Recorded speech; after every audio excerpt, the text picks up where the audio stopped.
Time for more of today's top stories. Australia is sending federal police and defence force personnel to the Solomon Islands to help quell mounting unrest there. They're being deployed to restore order in the capital, Honiara. Scott Morrison says their role will be to provide stability and security. It's not the Australian government's intention in any way to intervene in the internal affairs of the Solomon Islands. That is for them to resolve. Greg Sheridan is the foreign editor of The Australian and joins us now. Greg, any time we send army personnel just like that, it's obviously a serious situation, but just how bad is it? Well, Waleed, it's probably not quite as bad as it was when we intervened with Operation Ramsey, but buildings are alight. There's an ethnic division in the middle of Solomon Islands society. It's exacerbated by one province being loyal to Taiwan and one province favouring China.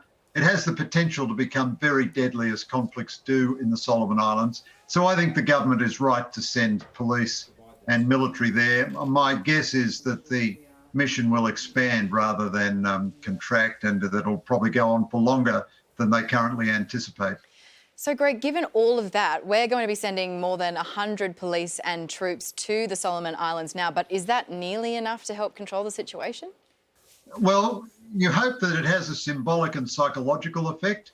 They'll be deployed, I think, at a bit of critical infrastructure, plus they might mentor and lead some Solomon Islands police units. Now, you hope that the prestige and the sight of uniforms and the, weaponry and all the rest of it, the seriousness of international intervention has a psychologically calming effect. The unrest has been escalating for some time now. Have we been a bit too late to step in? Look, the truth is the Solomon Islands is an inherently very fractured society. There's a significant ethnic difference between the Malaita province and the people in the capital. There is tremendous history of destabilisation from China and Taiwan, offering rival amounts of assistance to rival groups within the society. It's an extremely poor society. The state doesn't function very well. Everything has been exacerbated by COVID. Sadly, I have to tell you, this is not an unfamiliar situation in the Solomon Islands. You mentioned China a couple of times. Do you think they will get involved quite directly here?